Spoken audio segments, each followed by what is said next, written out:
So, what are the things that fans get wrong when they watch basketball in terms of their interpretation of the game? Because, especially nowadays with social media, you see a lot of people with just some wild takes and they think they know anything without any fact, without any actual factual evidence. So, what is kind of the things that you monitor on social media that these narratives take off that are completely wrong about either the college game or the NBA or just basketball as a whole?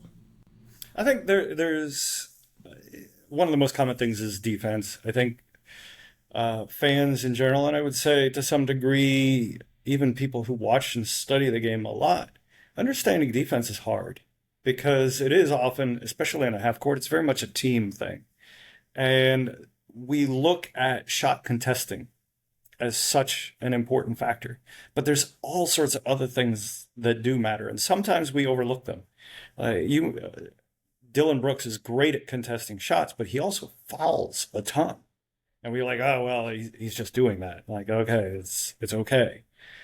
It's not. Actually, it does contribute a lot to an opponent's scoring. And there are little things that actually add up to uh, poor defense too. Dylan Brooks is actually another one on this list too.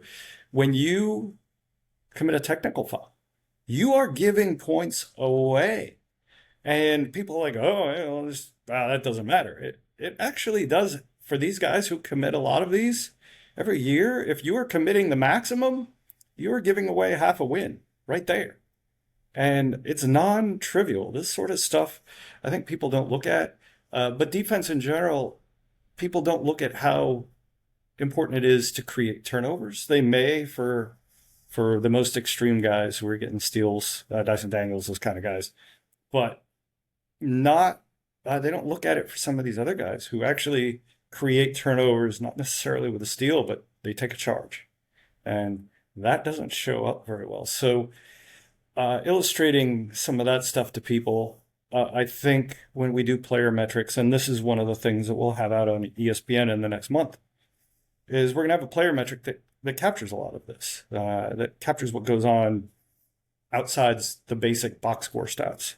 And I've used it for years. I'm bringing it now to ESPN so that you can keep track of some of those aspects of defense that are important. Dean, you mentioned some factors, maybe not exactly tied on the court, that do translate over to better on the court performance. How have we been able to quantify that more in recent times, and has that been a drastic change? I mean, for example, I know the science of sports medicine and the advancements there have gotten a lot better is something that's, very common narrative that's brought up. But how, in terms of the analytics side of things, have we made progress or maybe gotten better understanding and tracking those types of things like team chemistry, etc.? Yeah, one of the benefits of the play-by-play data, and this is just play-by-play, is you know who's on the court together Hmm. on a regular basis and who's not. And just doing those calculations of how well not only the team does when, say, two players are on the court together, but how well each of them individually does. And so, does Steph Curry shoot a lot better with Draymond on the floor than not?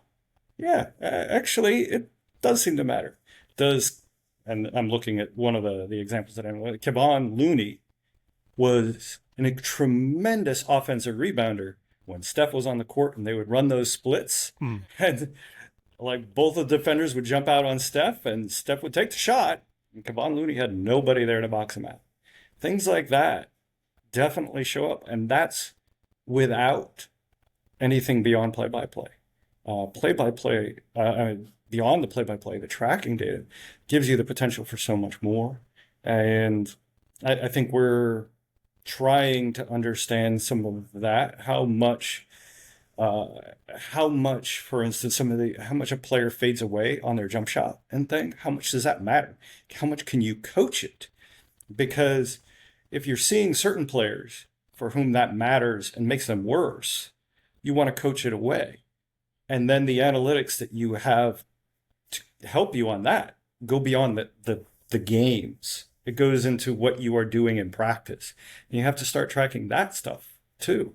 And you realize for a lot of players, especially non-starters, and I would say a lot of non-stars too.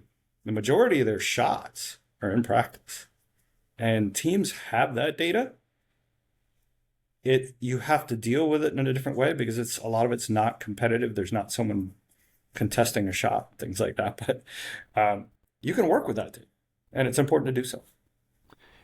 Dean, your experience is tremendous in the field of analytics. I mean, it goes without saying.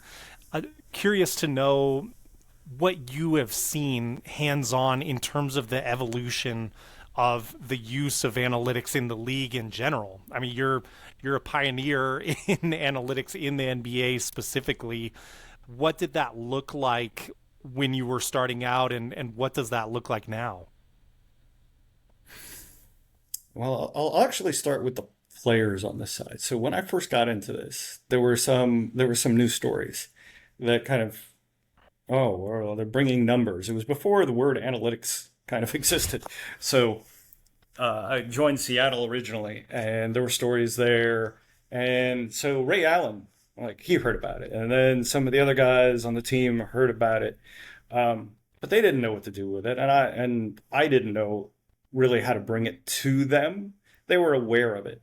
What happens now is, like, some of the players that I work with in DC, they've heard about this practically their whole career. And so, like, I was not the first person to bring it to them. Some of them heard that, like, oh yeah, I've been doing this longer than anyone else. I have a lot of stuff. And Kristaps Porzingis came to me, and so he wanted to know more about all of that. And so I could do that. They have a receptiveness, and they know that the numbers, they know that some people will lie with numbers, for sure. But my job is not to do that. My job is to make them better.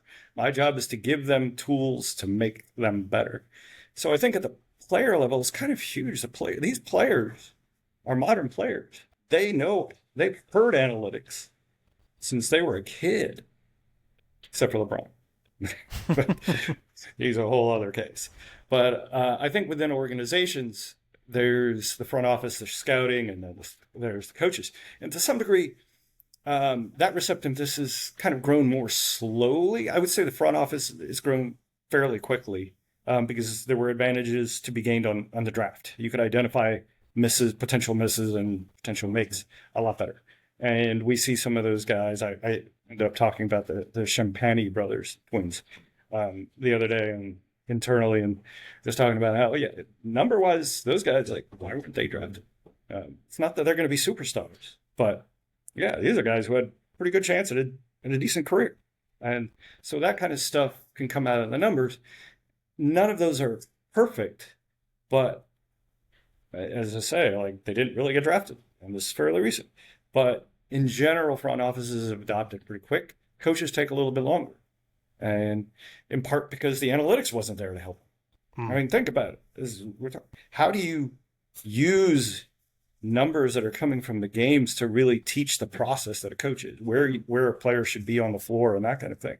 Some of that does exist analytically, but some of it is very uncertain. Some of it is squishy. Some of it really depends on circumstances that change very quickly, and a coach has to communicate that in a different way, where a defender should come in and be the low man, and how far under the basket they should be, where should they be positioned.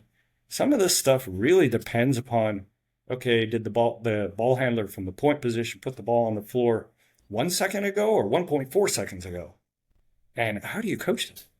We may be able to see it in numbers, but there's still this translation between the numbers and the word and how you teach, how you coach. That's going to take a while. Absolutely. Very interesting. Going back to what you said about the players, the modern player having kind of this greater entry-level knowledge of analytics. You mentioned they've heard about it their whole lives now at this point for these younger players.